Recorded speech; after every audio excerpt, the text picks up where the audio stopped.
So students, तो हमने जो है वो रिग्रेशन एंड कोरिलेशन की थ्योरी जो है वो डिस्कस कर ली थी, और अब हम जो है वो इसके क्वेश्चन को देखेंगे कि इसके क्वेश्चन को हमने सॉल्व करना है। ठीक है।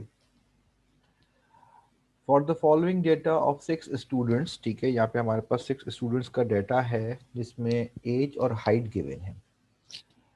एज 6, 7, 8 और 10, 11, ठीक है, और हाइट 46, 47, 50, 51, 54 एंड 54। एज जो है वो एक्स है हमारे पास, और वो ईयर्स में है, यानी 6 ईयर्स, 7 ईयर्स, 8 ईयर्स।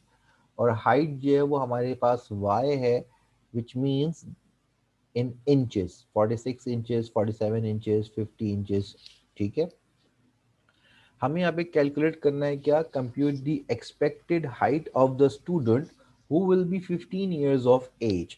इसका मतलब एज गिवन है, एक्स गिवन है, और हमें वाई कैलकुलेट करना है। जब हमारे पास एक्स गिवन होगा और वाई कैलकुलेट करना है तो इट मीन्स कि ये सवाल है वाई ऑन एक्स का। ठीक है जी। अगर हमारे पास एक्स वेरिएबल गिवन है और वाई मांग रहा है, इट मीन्स ये X on Y on X का सवाल है, क्योंकि वाई डिपेंड कर रहा है एक्स के ऊपर। ठीक है। और फिर इसके बाद इसकी कोरिलेशन भी कैलकुलेट करनी है और इसके ऊपर कमेंट भी करना है। एक्सपेक्टेड हाइट ऑफ स्टूडेंट अगर मुझे निकालनी है एज की मदद से, तो मुझे पहले यहाँ पे इक्वेशन निकालनी पड़ेगी, रिग्रेशन इक्वेशन, जो कि एज और हाइट को आपस में रिलेट कर रही हो, जो इसके रिलेशनशिप को शो कर रही हो। ठीक है जी।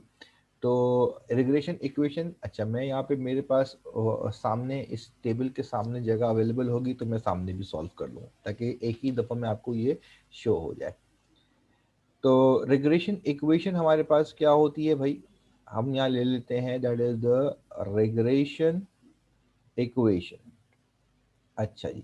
अब रिग्रेशन इक्वेशन हमने पढ़ी थी, वो होती है हमारे पास y equals to A plus B X. ठीक है जी। y equals to A plus B X हमारे पास रिग्रेशन इक्वेशन होती है, और इस रिग्रेशन इक्वेशन को कैलकुलेट करने के लिए हमारे पास b का एक फॉर्मूला है, जो कि आपको हम प्रोवाइड कर चुके हैं।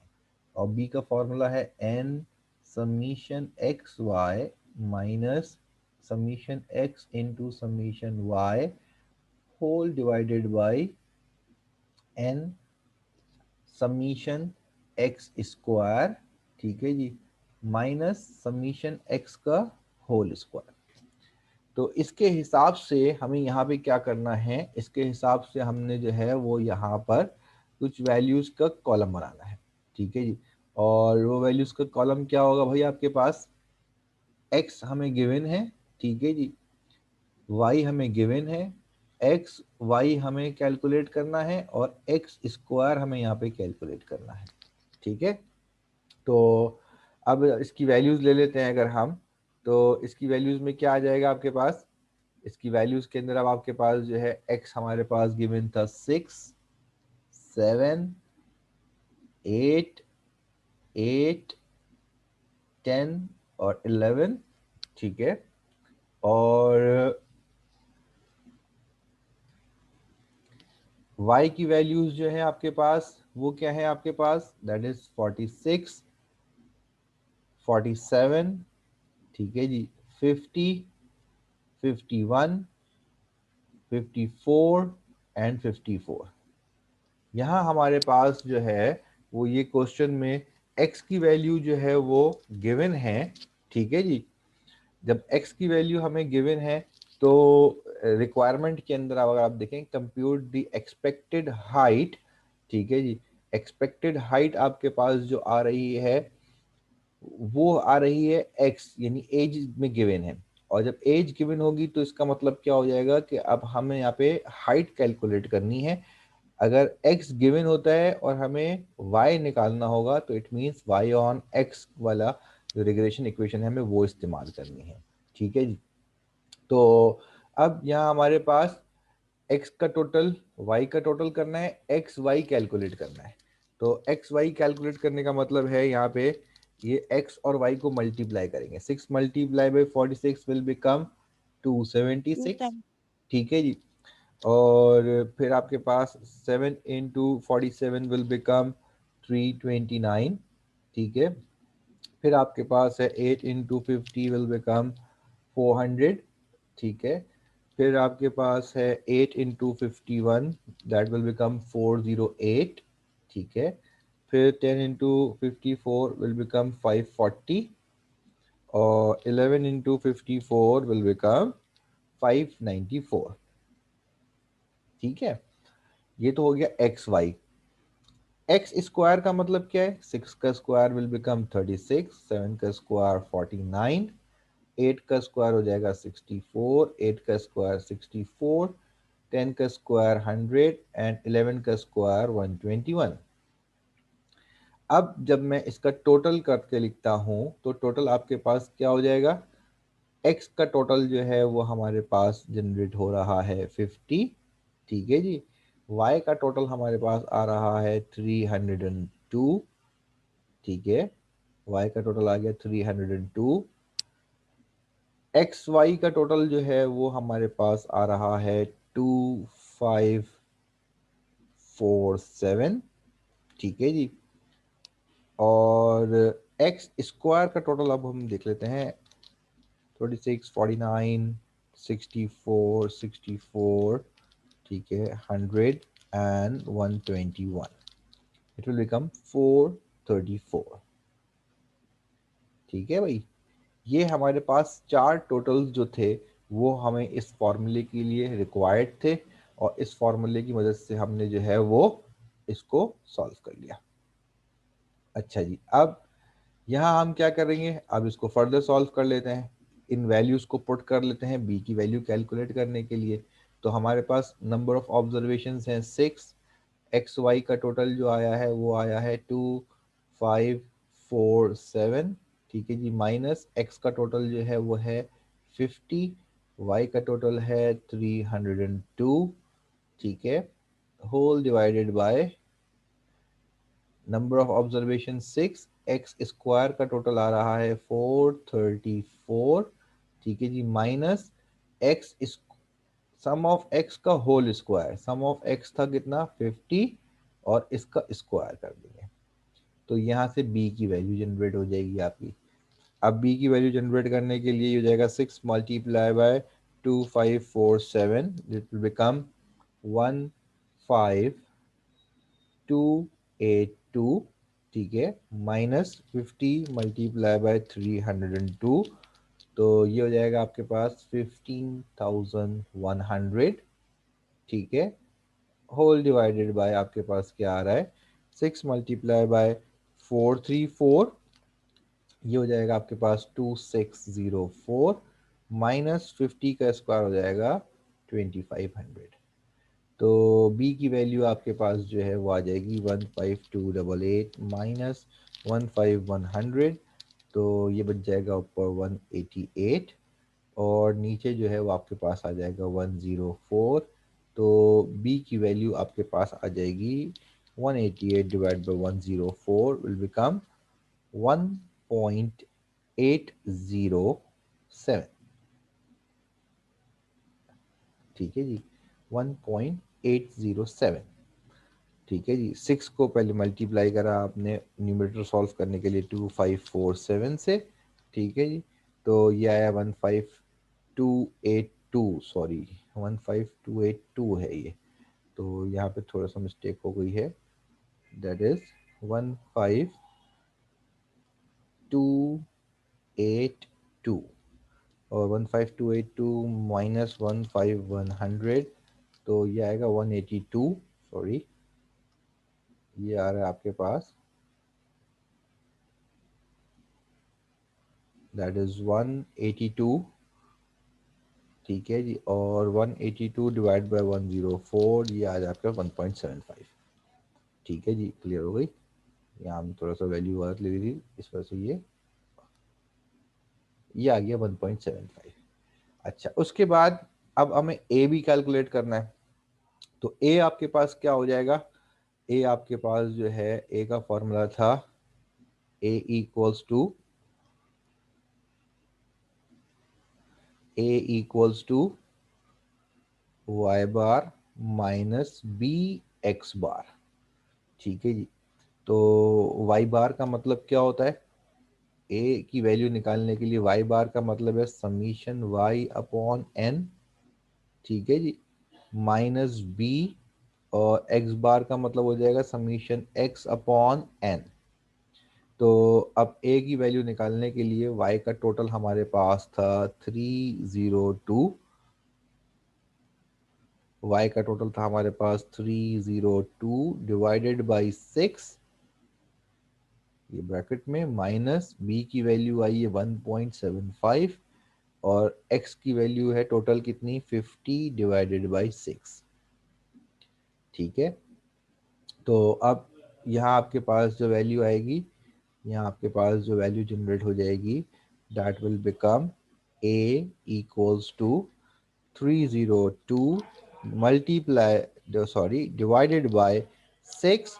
तो ये हो जाएगा आपके पास 50.33, माइनस ये हो जाएगा आपके पास 50 divided by 6 and then multiply by 1.75। तो ये पूरा सॉल्व करने के बाद आ जाएगा आपके पास 14.58। ठीक है।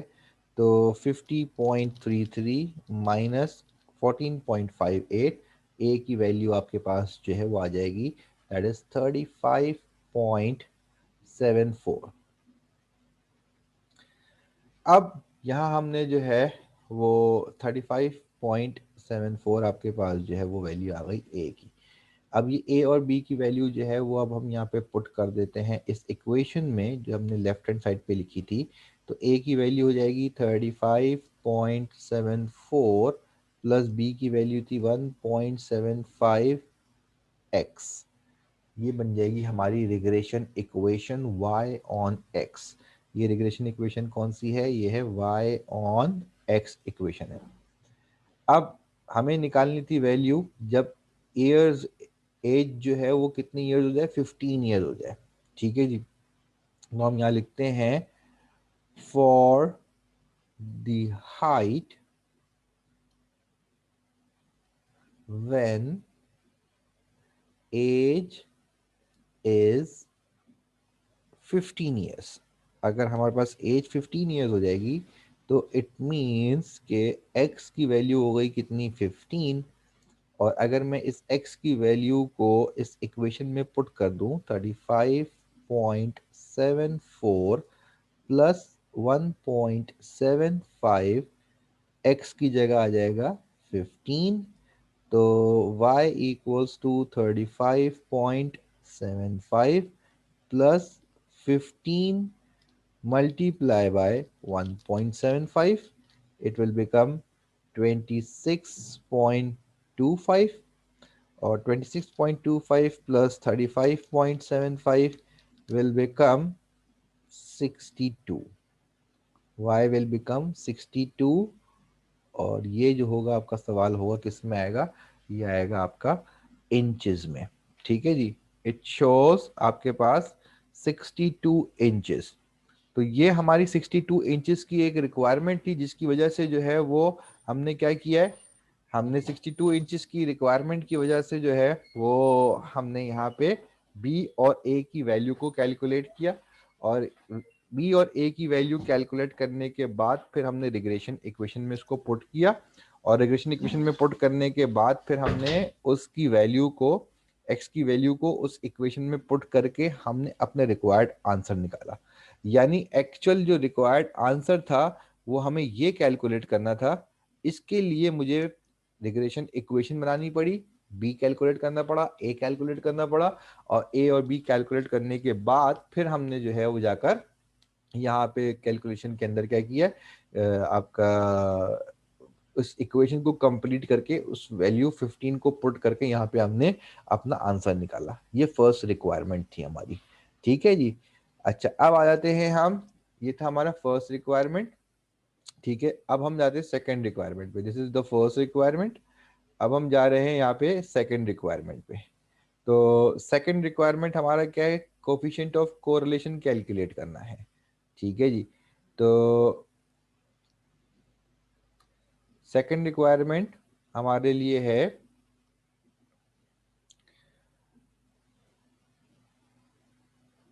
That is coefficient of correlation calculate करना है।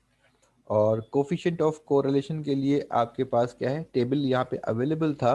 तो इस टेबल के हिसाब से हमने क्या करना है, इस टेबल के हिसाब से हमने यहाँ पे इस फॉर्मूले को हम ले लेते हैं पहले। N summation X Y minus summation X summation Y whole divided bye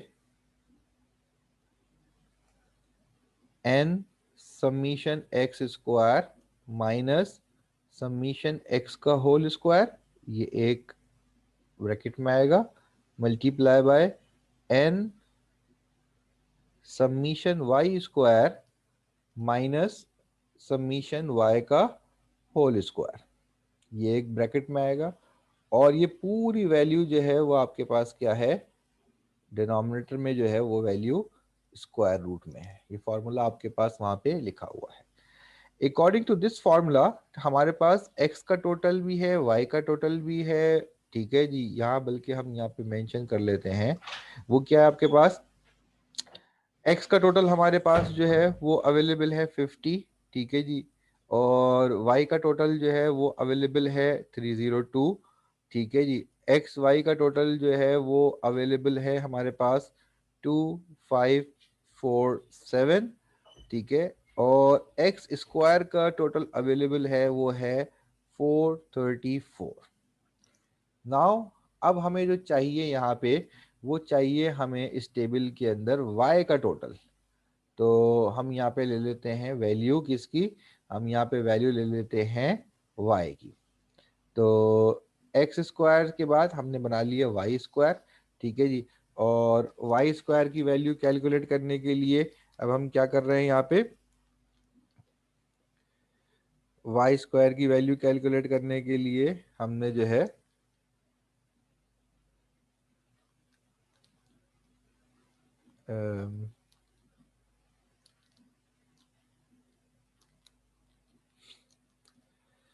46 square. ठीक है जी, 46 का स्क्वायर विल बिकम 2116। ठीक है जी, 47 का स्क्वायर आपके पास हो जाएगा 2209। ठीक है जी, फिर 50 का स्क्वायर आपके पास हो जाएगा 2500। ठीक है, फिर 51 का स्क्वायर हो जाएगा आपके पास 2601। फिर 54 का स्क्वायर दैट इज 2916। और फिर 54 का स्क्वायर 2916।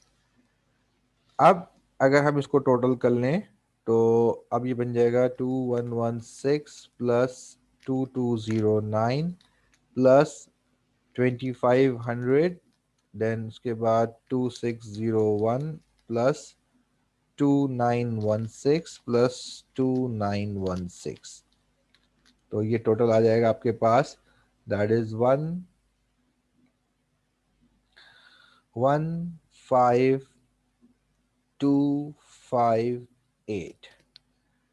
तो अब हम जाएंगे दोबारा नीचे अपने कोरिलेशन की तरफ। ठीक है जी, और कोरिलेशन में इस वैल्यू को ले लेते हैं, सम ऑफ वाई स्क्वायर इज 15। ठीक है जी, 258, 15258। तो अब इसको हम सॉल्व कर रहे हैं। ठीक है, इन तमाम वैल्यूज को कोफिशिएंट ऑफ कोरिलेशन में पुट कर लेते हैं यहाँ पे। तो आर का फॉर्मूला था आपके पास, 6 ऑब्जर्वेशंस हैं, एक्स वाई का टोटल आपके पास था 2547। ठीक है जी, माइनस एक्स का टोटल 50 है, वाई का टोटल 302 है। ठीक है जी,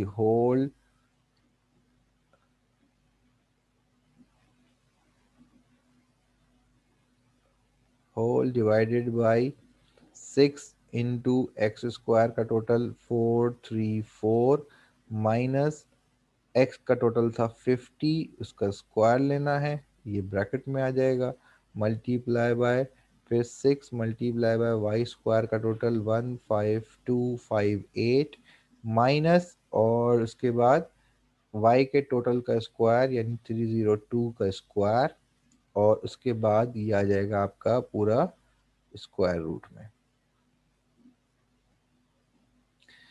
अब न्यूमरेटर को तो अभी आपने सॉल्व किया था, ठीक है जी। 6 मल्टीप्लाई बाय 2547 अभी किया था, तो आपके पास ये आया था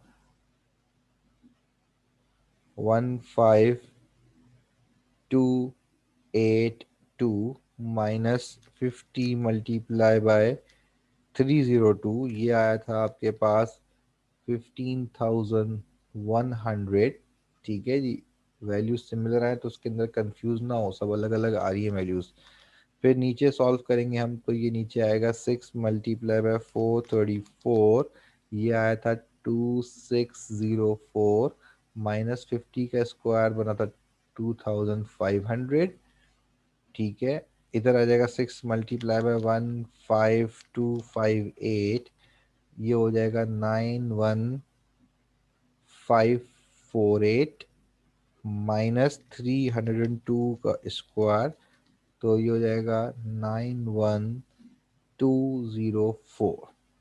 ये नीचे स्क्वायर रूट अप्लाई हो जाएगा, ठीक है जी। ये स्क्वायर रूट में लिख दिया हमने। अब न्यूमरेटर को सॉल्व करा, तो ये 15282 माइनस 15100, ये वैल्यू आ जाएगी ऊपर 182। नीचे जब आप सॉल्व करेंगे तो यहाँ आ जाएगा 104 मल्टीप्लाई बाय 91548 माइनस 91204, ये वैल्यू हो जाएगी कितनी आपके पास 344, और ये स्क्वायर रूट में है आपके पास, तो r की वैल्यू हो जाएगी कितनी 182 डिवाइडेड बाय 344 मल्टीप्लाई बाय 104, ये आएगा 35776। और अगर मैं इसका स्क्वायर रूट ले लूँगा तो मैं स्क्वायर रूट लेके लिख रहा हूँ यहाँ पे 189.145, ठीक है जी। ये स्क्वायर रूट लेके लिखा है मैंने, और 182 को अगर मैं इससे डिवाइड कर दूं तो मेरे पास आंसर जो आ रहा है, आर का आंसर आ रहा है 0.96, ठीक है जी। ये आंसर आ रहा है 0.96, मेरा आंसर है कोफिशिएंट ऑफ कोरिलेशन का, ठीक है। कोफिशिएंट ऑफ कोरिलेशन का आंसर क्या शो करेगा भाई आपके पास, ये एक सेकेंड।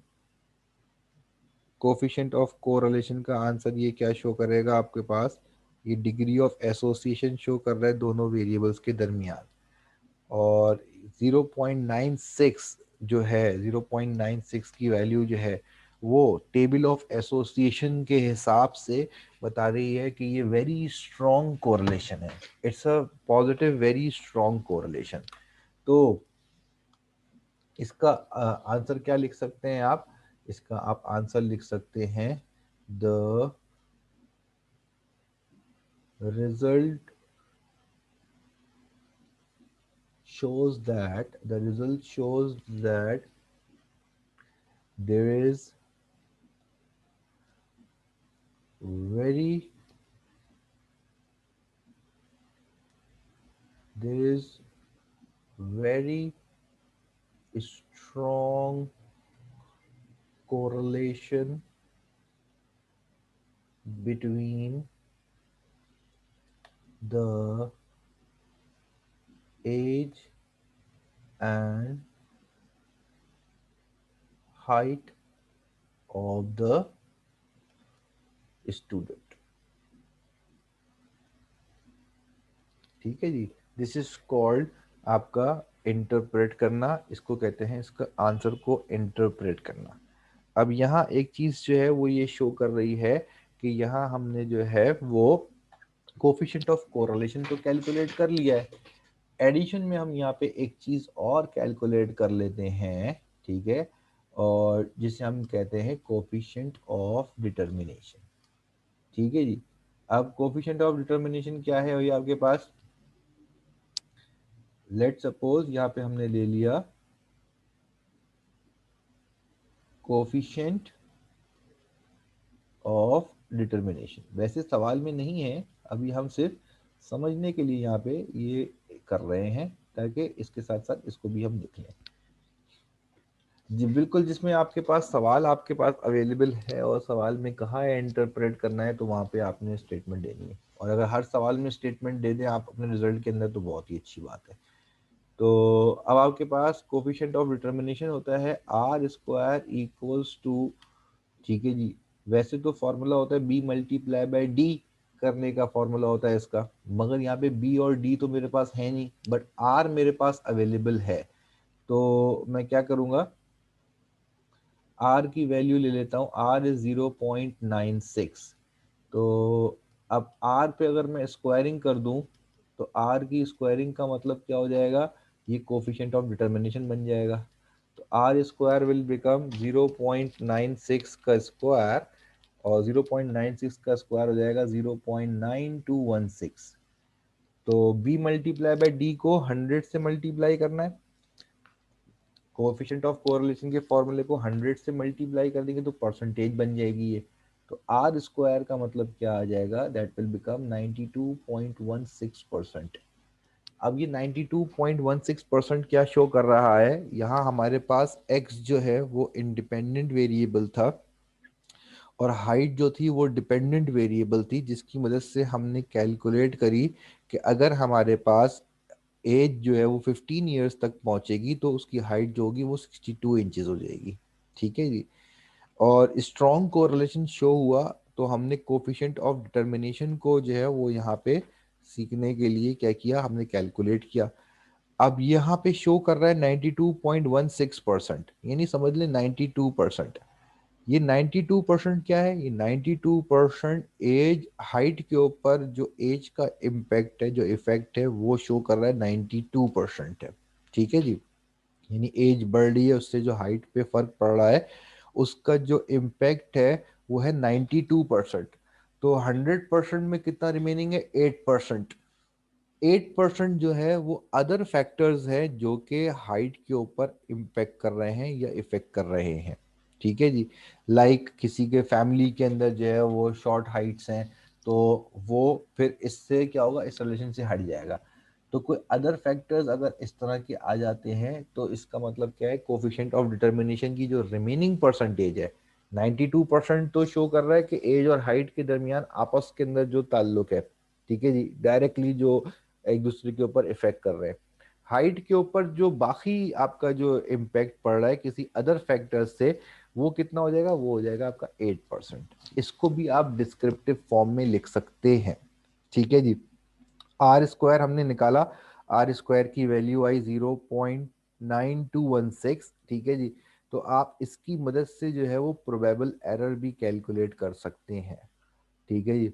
अब आपका टास्क ये है, आपका टास्क ये है कि आपने इसका प्रोबेबल एरर कैलकुलेट करना है और देखना है कि हमारा कोरिलेशन जो है वो सिग्निफिकेंट आया है या सिग्निफिकेंट नहीं आया या इनसिग्निफिकेंट आया है। ठीक है जी।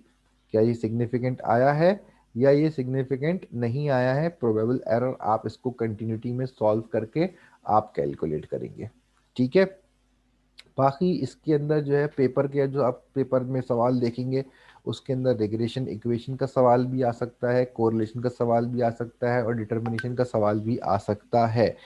और इसके साथ साथ वो आपसे इसके ऊपर टेस्टिंग भी करवाता है। तो टेस्टिंग अभी आपने पढ़ी नहीं है, तो टेस्टिंग वाले पार्ट को अभी आप नहीं कर सकते। आप जो है वो इसकी जो बेसिक कैलकुलेशंस हैं वो आप इजीली आप कर सकते हैं। आपके पास इसके सवाल में याद रखिएगा कि एक्स और वाई दोनों गिवन होंगे।